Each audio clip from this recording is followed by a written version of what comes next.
我们这里来说明一下数据搜索页面的下半部分析工具。这些分析工具都是 TraceBot 平台提供给我们的分析工具，是方便我们假如说没有时间或懒得把下载资料下载成 Excel 表，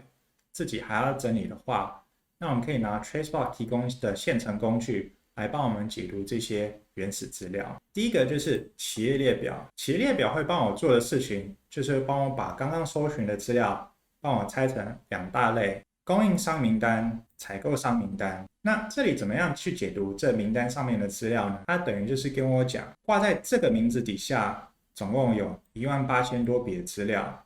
但跟我搜寻到供应商是易美，其中有1615笔的资料相匹配，所以这个就是 marketing 跟我刚刚搜寻到供应商相匹配的条件，总共有1615笔。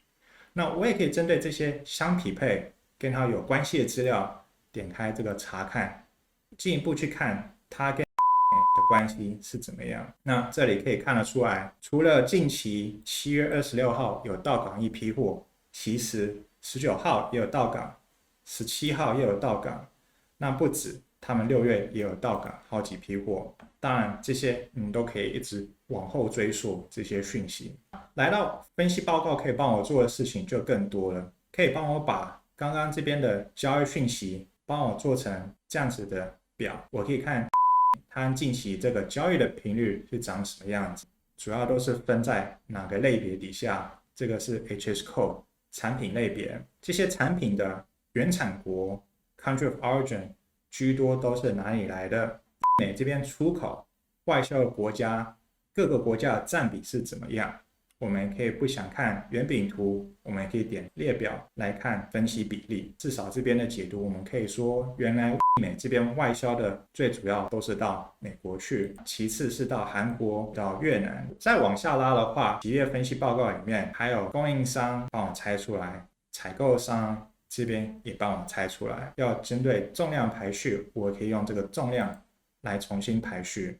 我要的话，我可以针对这些的采购商，如果只想要看目的国是美国的好了，我也可以用平台上面右上角都会有筛选条件，我可以把这筛选条件一原产国、目的国、起运港、目的港、运输方式来做这个分析。那我想看美国的话，就是目的国美国进行筛选，筛选下来这些都是我刚刚设的条件，供应商是但目的国家都是美国供应商，那这些就是他在美国的采购商。如果我想要看物流的讯息的话，我们也可以来点这边有个航运分析报告，航运分析报告就帮我们把这些资料拆成物流会想要了解的讯息，起运港占比是多大，目的港占比，运输方式以哪些为主，成交方式也是我们俗称的 Incoterm， 交易方式是哪种，这些的话都是 TraceBot 平台初步的分析工具。我们等一下会再来提针对个别企业的企业分析，跟针对个别企业的企业详情。